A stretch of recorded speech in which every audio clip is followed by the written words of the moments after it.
Então, eu me chamo Francis Kish, Francis Deon Kish, né? Sou psicólogo, me formei em 2006 e trabalhei bastante tempo como professor universitário na área da psicologia, na área da saúde coletiva também. Mas as minhas pós-graduações, né, mestrado e doutorado, eu me voltei para as questões de gênero e sexualidade, né? No mestrado eu estudei gênero, né, voltado para mulheres trans, né, sobre a questão da sociabilidade das mulheres trans. E no doutorado eu resolvi mudar um pouco o foco e trabalhar mais com a questão de corpo, com a questão de sexualidade, com a questão das práticas sexuais. E aí continuei com os mesmos sujeitos, né? Só que daí com homens trans, né? Homens transexuais. E aí eu fiz uma pesquisa de YouTube, né? Que está disponibilizada lá no site da Biblioteca da Federal de Pernambuco. E desde então, né? Desde outubro de 2019, eu comecei a trabalhar com psicologia clínica. A psicanálise ela é uma parte da psicologia, mas ela não é toda a psicologia. Então, falar sobre a psicologia, para falar sobre a psicologia, a gente tem que se remeter aos nossos representantes, né? Que daí, no caso, seria o Conselho Federal de Psicologia. E nós temos uma nota técnica sobre o processo transexualizador, né, que é uma elaboração realizada por estudiosos da área, né, e pessoas trans, e num dos primeiros itens da nota técnica, né, existe ali uma apresentação de uma noção do que é a transexualidade.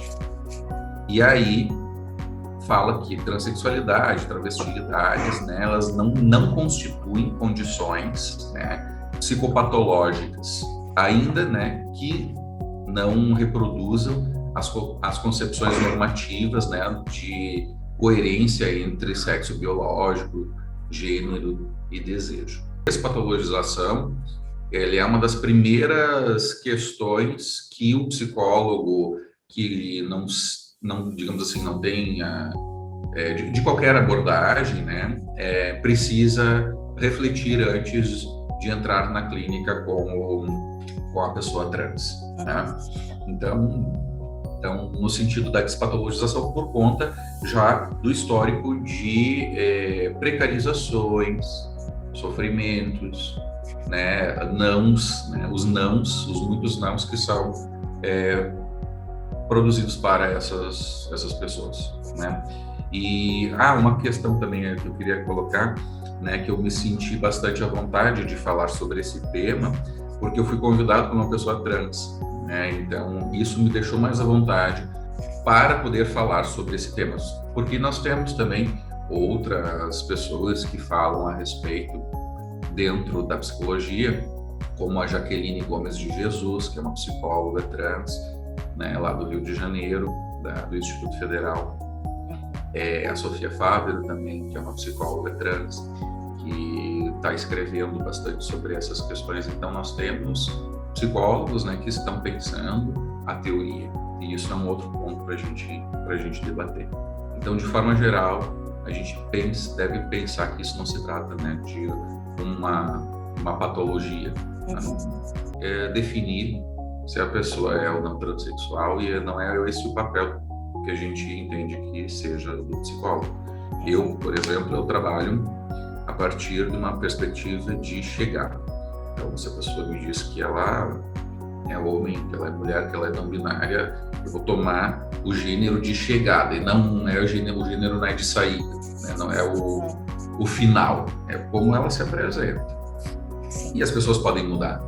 Não tem problema nenhum. Isso não tem problema nenhum. Não tem problema nenhum. As pessoas precisam ter espaço para se experimentar. E aí eu estou pensando um pouco da minha experiência na clínica com pessoas trans, como psicólogo que atende pessoas trans. São essas duas referências que hoje eu utilizo, né, para fazer essa conversa com vocês. A minha experiência e a nota técnica, né, do conceito. Tá. Qual é que é o papel da psicologia no processo da transexualidade? Isso. A transexualidade, então, eu queria fazer uma brincadeira com essa pergunta, tá? Para a gente inverter, né? Para nós invertermos a pergunta, né? Então, o que a transexualidade pode ensinar para a psicologia, né? Então, qual é o papel da psicologia né, com relação à pauta da transexualidade? É uma coisa que a gente tem que aprender. Nós temos que aprender o que a transexualidade ensina para a gente. E ela ensina uma coisa bem interessante, que todas as teorias foram produzidas por pessoas eminentemente cisgêneras, que não têm essa experiência, né? Então, pensar a cisgeneridade, né, para quem não sabe, é o que, digamos assim, é o marcador social que diferencia da pessoa transexual. Então, eu sou cisgênero, não sou transgênero. Então, esse é o meu marcador social. Nesse sentido, eu acredito que a escuta da transexualidade no âmbito cotidiano, né, da vivência cotidiana, das relações pessoais e também institucionais, é o que vai conduzir, digamos assim, a essa resposta sobre o papel da psicologia. A psicologia precisa escutar algo que não foi escutado durante muito tempo.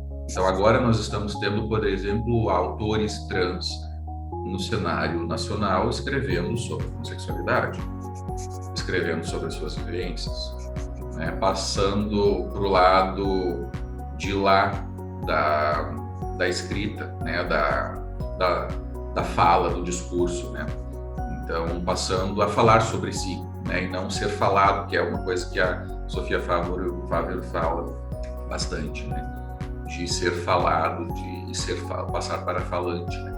Então, nesse sentido, é importante escutar o que essas pessoas têm para dizer e a gente tem que aprender com elas. Aí, pensar nesse sujeito como um sujeito integral. Ele não vem só com o gênero, ele não vem só com a questão da sexualidade, da identidade, da performatividade de gênero como uma demanda. Ela pode ser uma demanda, mas esse sujeito é um sujeito integral. Então, quando eu recebi até o convite aqui para conversar a respeito, eu fiquei pensando, poxa, o que eu vou falar? E comecei a pensar nos meus pacientes e nas questões dos meus pacientes. A transexualidade é uma questão, dentre muitas questões para essas pessoas. As pessoas têm outras questões. Eu não olho para esse sujeito a partir dessa centralidade. Eu não centralizo nisso. A gente não pode centralizar nisso porque essas pessoas são outras coisas, são trabalhadores, são estudantes, são filhos, são primos, irmãos e cunhados e, enfim, fazem esportes, vivem a vida, fazem outras coisas para além da vivência trans. A vivência trans, ela vai ser, sim, uma coisa importante e vai ter que ser pensada porque o psicólogo, via de regra, é solicitado a responder para outros profissionais, como médicos, endocrinologistas, psiquiatras, e nós somos solicitados a produzir documentos, né, que de alguma forma chancelam, né, chancelam a questão da confirmação, de uma suposta confirmação que, ao meu ver, fala muito mais de uma insegurança que o próprio conhecimento científico tem, né, ou a ciência tem, do que essas pessoas, né? Então, existe uma orientação, por exemplo, de se apresentar os riscos que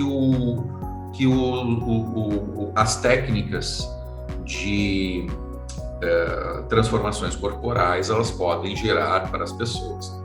E é muito engraçado, porque quando eu comecei, né, a entrar em contato com essa demanda de produção de documentos, eu comecei a seguir esses passinhos e tal, né, de falar com o paciente a respeito, né, da questão identitária, enfim, como é que ela percebe o corpo e tal. E aí chegou nessa questão dos riscos, né? E o que aconteceu? O que eu constatei, né? Que o paciente olhou para mim e disse: Francis, eu sei de tudo isso. Eu sei de tudo isso, eu conheço toda essa história. Eu já li muito a respeito disso.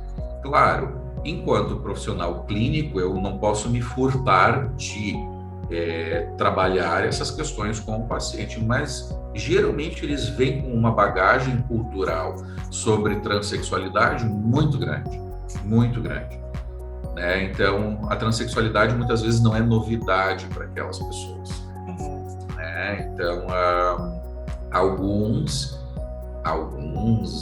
pacientes não, alguns pacientes chegam como uma noção, como um sentimento que se aproxima, que leva a pensar nisso, e aí sim, aí tem um processo todo de construção e de experimentação daquela existência para entender se aquilo ali é uma coisa viável para a pessoa. Mas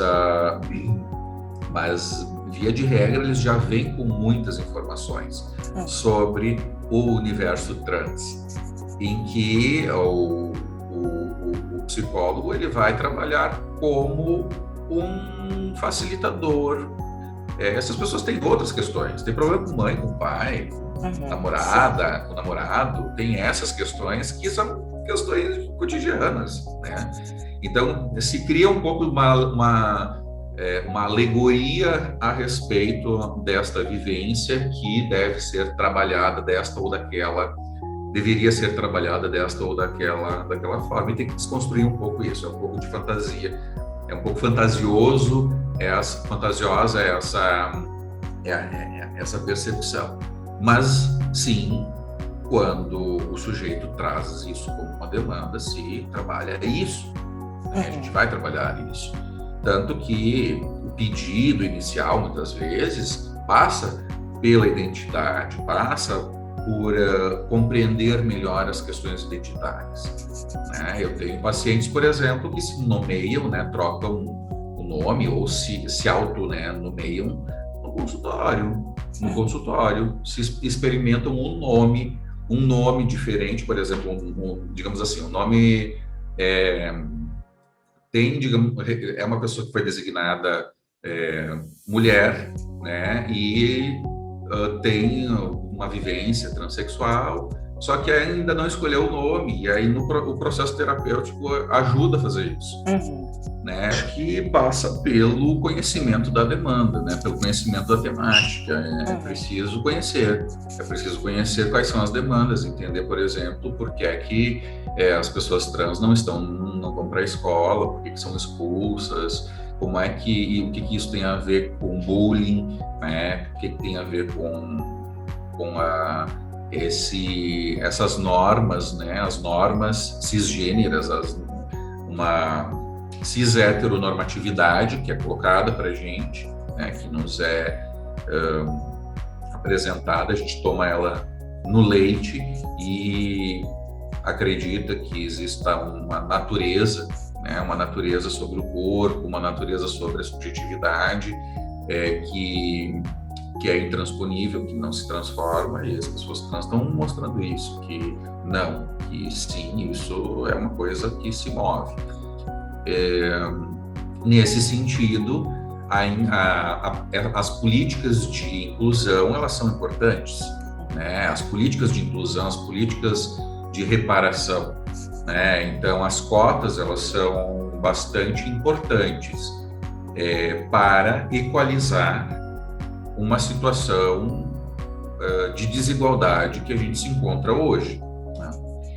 A gente a gente pode entrar na discussão sobre cotas, aí vai ter muito pano para manga, mas assim, a gente não quer que exista cota, né? Na verdade, quem defende cotas não quer que ela exista, né? Quer que se repare, né? É sobre a reparação, não é sobre o acesso, o mecanismo, mas nesse momento precisa-se destes mecanismos de acesso. Então, isso deve estar colocado no cotidiano. Acho que a primeira questão é colocar esse debate no cotidiano de trabalho, no cotidiano de educação, no cotidiano de atendimentos clínicos, né? No cotidiano do campo social como um todo. E aí tu falou, como entrar nesses setores, né? Educação, trabalho, enfim. É importante curricularizar. O que é curricularizar? É transformar esta temática, transexualidade, numa temática a ser abordada dentro das universidades. Por quê? Hoje, né, com a situação atual, pelo menos da psicologia, é que essa temática ela tangencia outras macro temáticas. Então, ela não é uma temática específica que vai ser colocada, que deve ser obrigatoriamente discutida dentro dos cursos de psicologia. E assim, provavelmente o nos outros cursos. Né? Então, é uma temática pouco discutida de forma institucional. Existem disciplinas, por exemplo, gênero e sexualidade. Gênero e sexualidade é uma disciplina que não são todas os cursos de graduação em psicologia que obrigam, né, que colocam no seu currículo como uma disciplina obrigatória. Alguns cursos pioneiros hoje estão colocando como uma discussão, como uma disciplina obrigatória, mas ficou até então relegado à vontade das pessoas, à vontade dos estudantes, à vontade dos professores, dos pesquisadores de incluir essa temática dentro da outra coisa que eu queria comentar, que nós temos marcos regulatórios, tá? Então,